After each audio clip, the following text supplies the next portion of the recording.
regardless of grade. And how about keep the birds healthy? Does that sound like a good answer? That's right, because people can carry disease on them. But that's why we have the chickmobile here, so you can see what it's like inside a real chicken farm. Has anyone here ever visited a chicken farm before? I have. Wow, you guys are very knowledgeable about farming. We got to take the eggs and put them into cartons, and then we take them over, and then we didn't get the permission. Because I am a farmer. What do you do? We make broilers, chickens, and we have a cow farm. Because when some live in the city, they don't usually get to wake up every morning and get to see cows. I've learned that horses, a male has 42 teeth and a female has 36 teeth, and they have 7 dairy cows that produce milk for Ontario. I grew up on a farm. I'm 7 years old, but I'm a smart 7-year-old, and all my friends have farms. So I've studied agriculture for quite a while.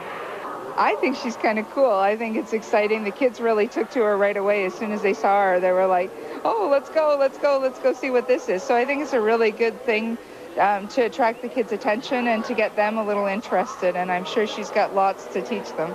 Do you know what she is?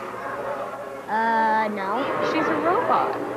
Oh. Well, why is she dressed? Why is she dressed? And yeah. I'm not sure why she's dressed like that, but she's from the farm. Wow. Did you learn that chocolate milk comes from brown cows? No. Just kidding.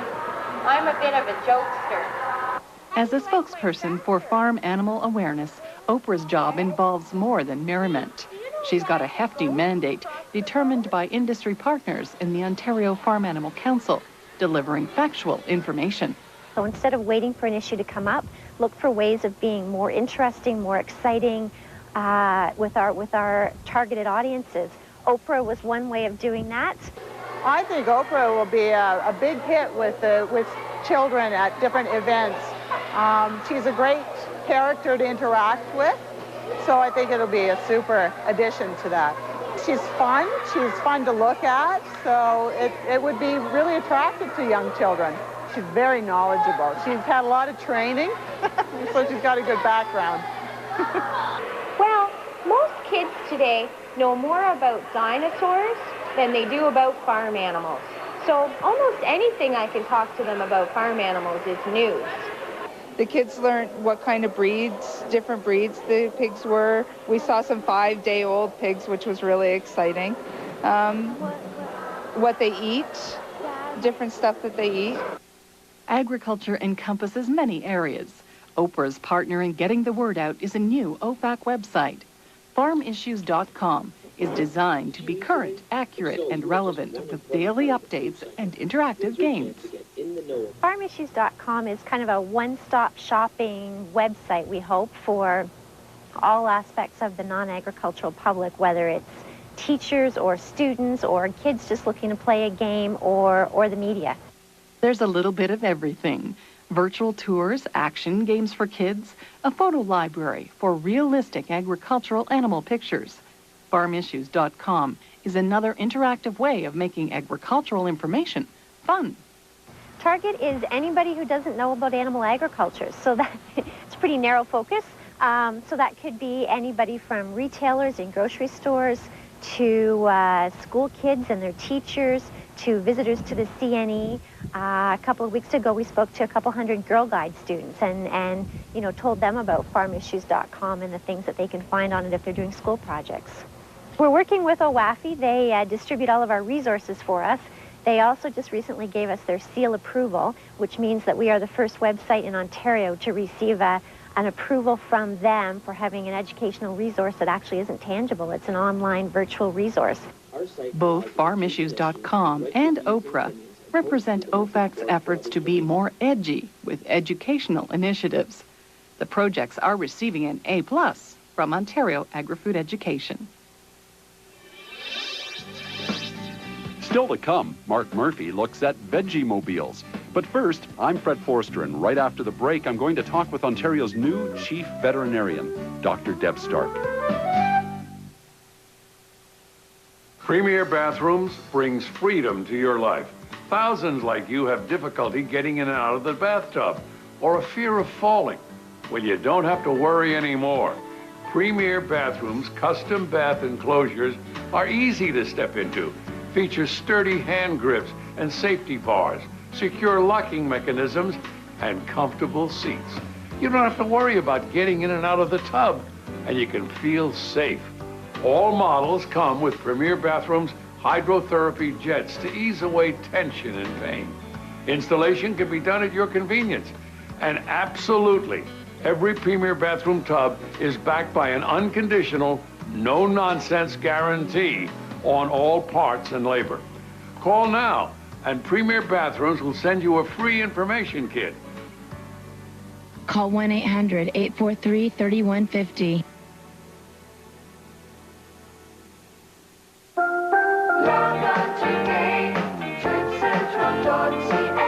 Compare the features and prices of thousands of destinations online. Then speak to an experienced local agent who's been there. TripCentral.ca, the smarter way to plan travel.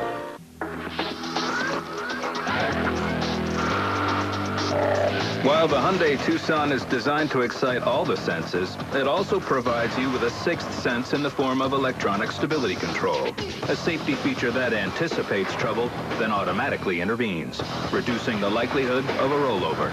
And it comes standard on every Tucson.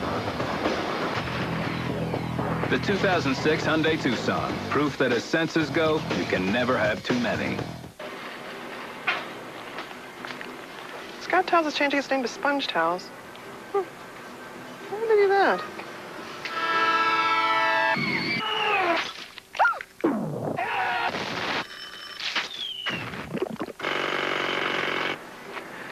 Sponge Towels. That's a good idea. Scott Towels is changing its name to Sponge Towels. Now with powerful little sponge pockets.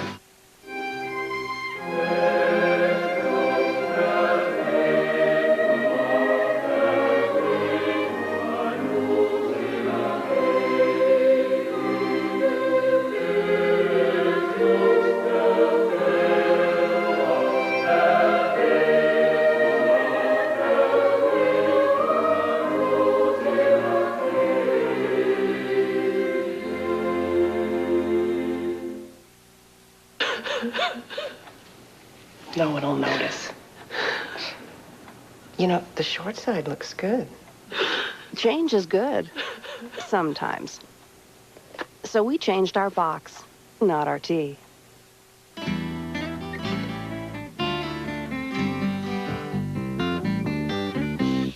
am who I am as a result. Because of mass communication. Request for investigation, request for one of the things that has often been talked about.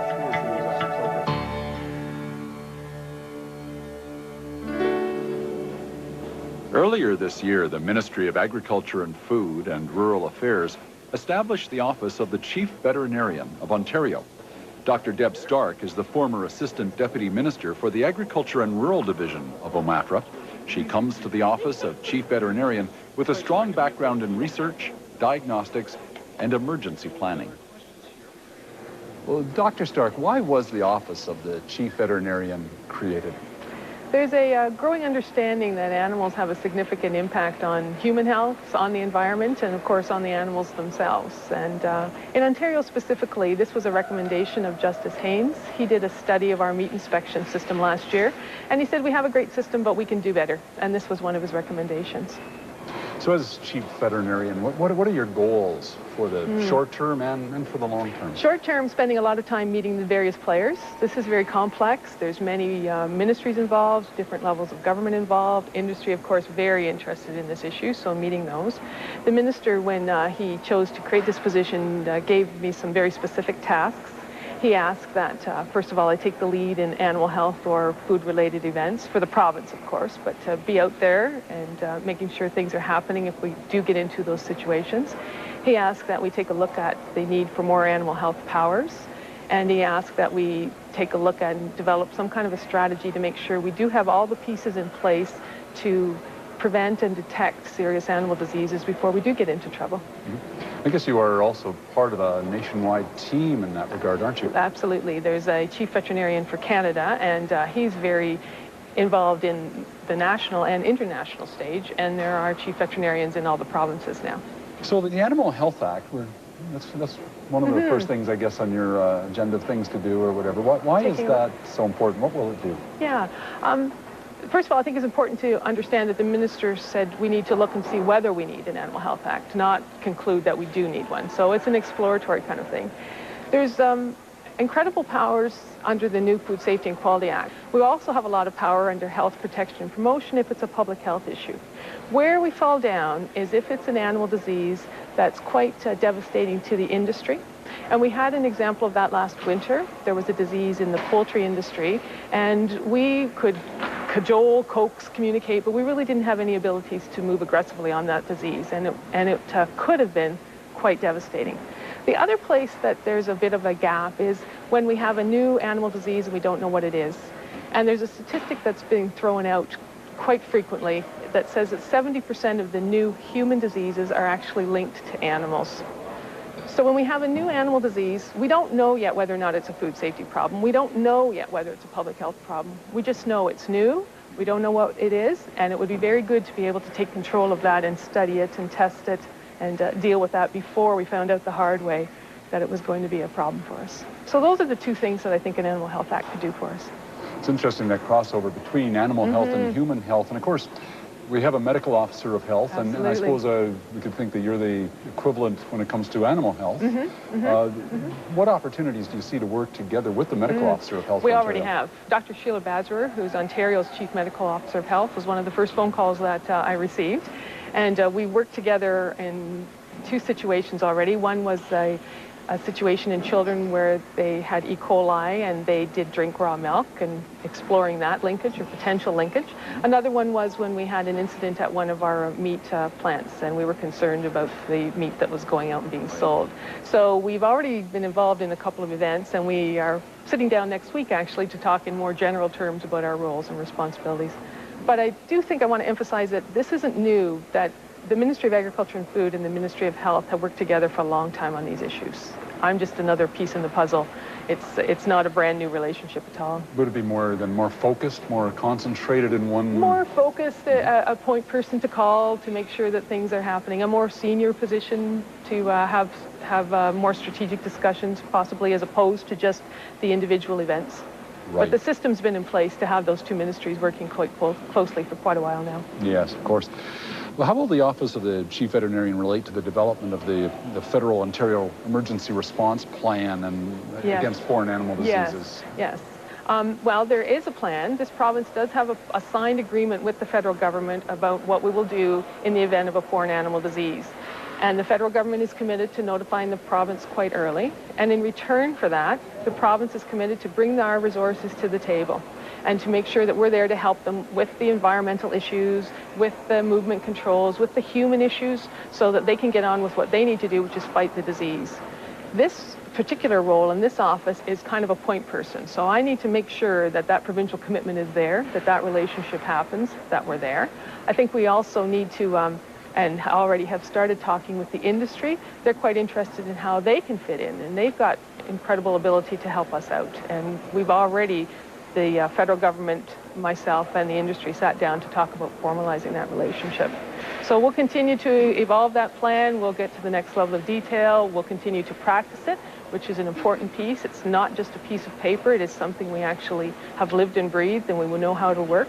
And we're going to keep on doing that.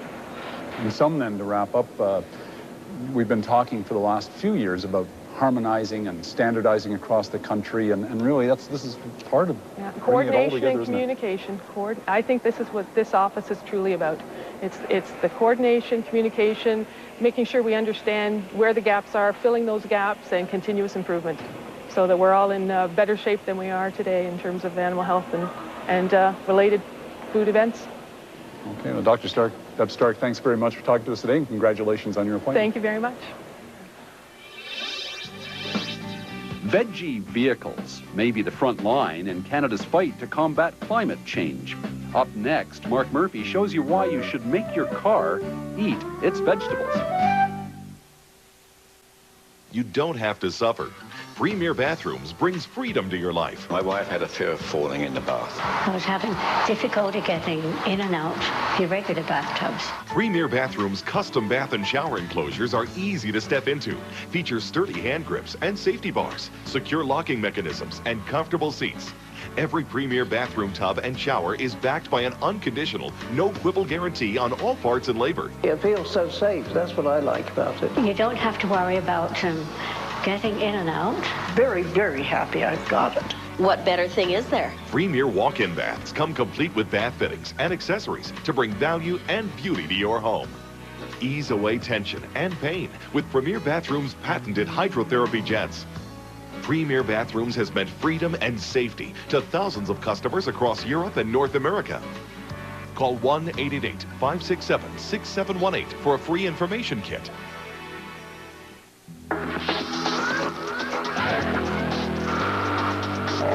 While the Hyundai Tucson is designed to excite all the senses, it also provides you with a sixth sense in the form of electronic stability control, a safety feature that anticipates trouble, then automatically intervenes, reducing the likelihood of a rollover. And it comes standard on every Tucson. The 2006 Hyundai Tucson, proof that as senses go, you can never have too many.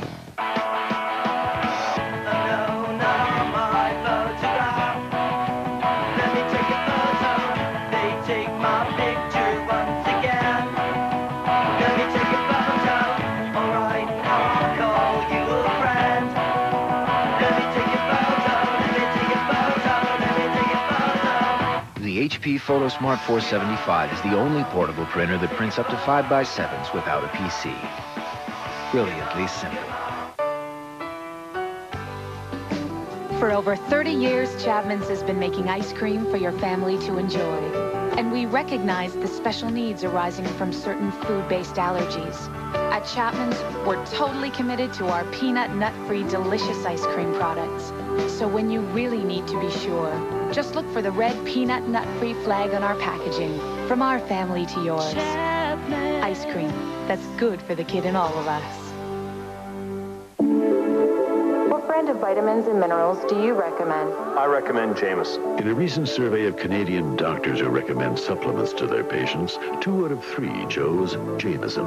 Our finest natural source ingredients, absolute purity, and industry-leading testing and research. Don't just take our word for it.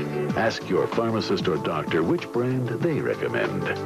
Jameson Laboratories, earning the trust of Canadians since 1922.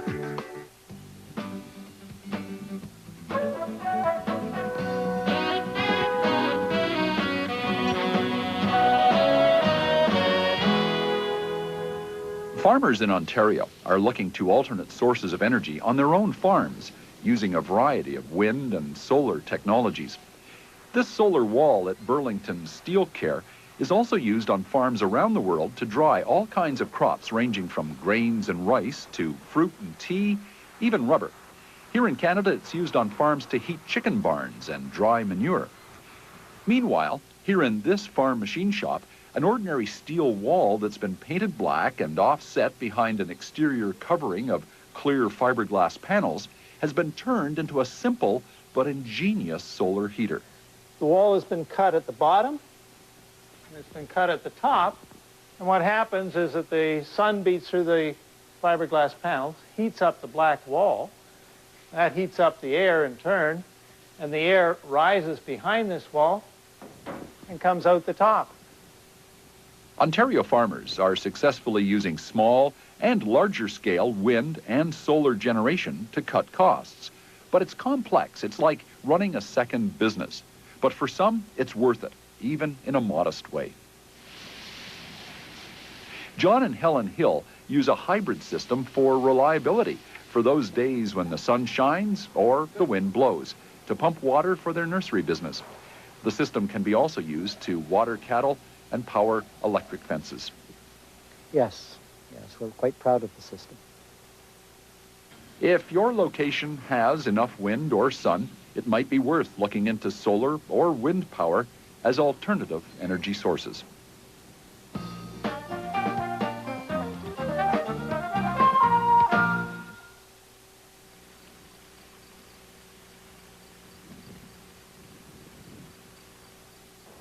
It's no secret vehicle emissions cause smog. What isn't so well known is that the solution may be growing in Ontario farm fields, and we all could start using it to clear the air, literally overnight. It's really quite simple.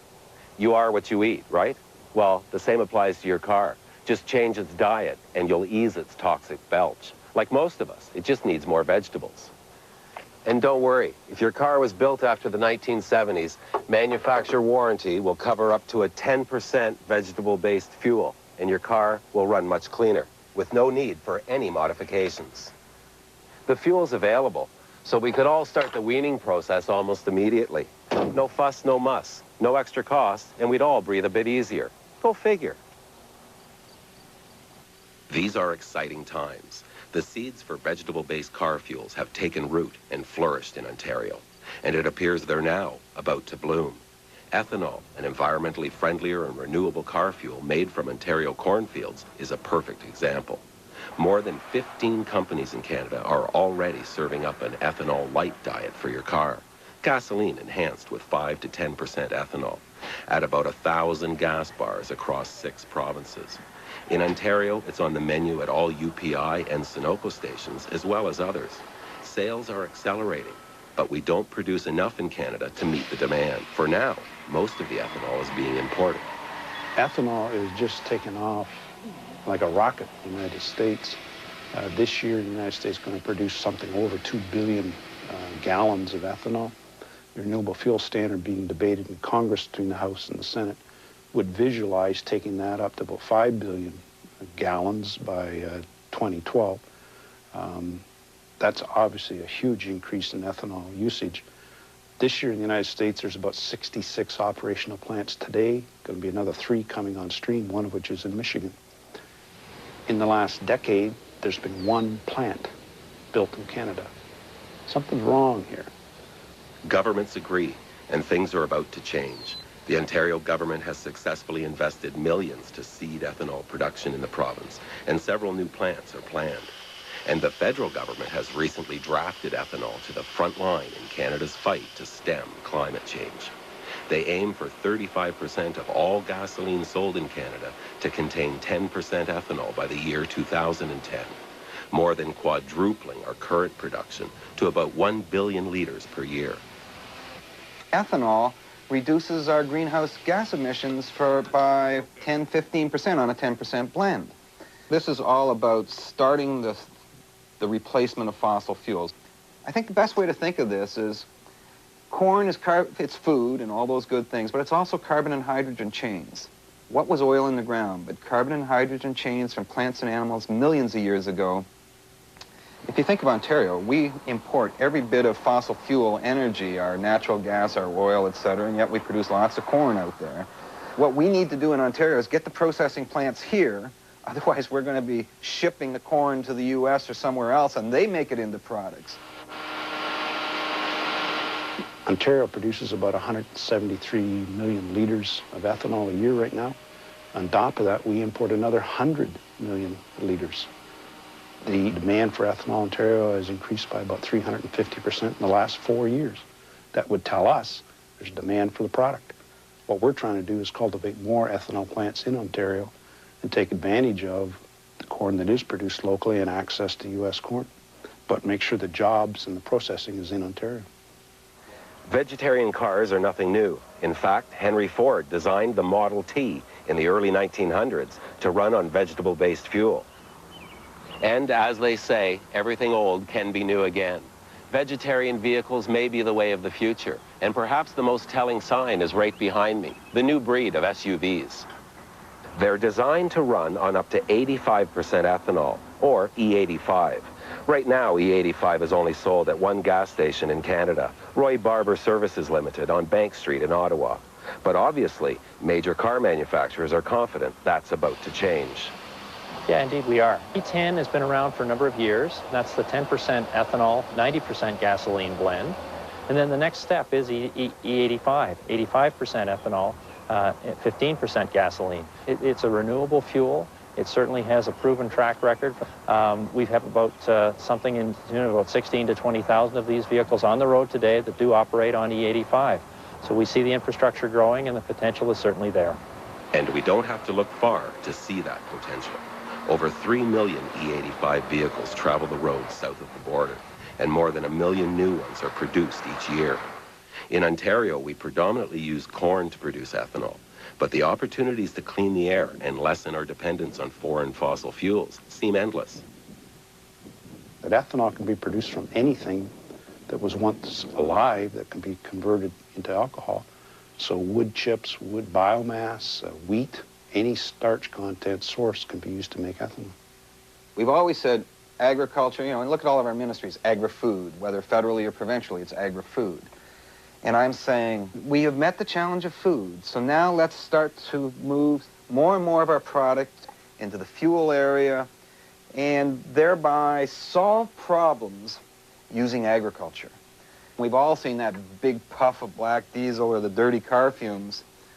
Well, what we're doing is providing fuel to make much cleaner air in the city of Toronto. So Ontario farmers are giving you cleaner air. So come on, it's never been easier to make the environmental choice. Take the next exit on the road to greener fuels. Pump it up for guilt-free motoring. Ethanol is good for your car, it's good for the environment, and it fuels our rural economy.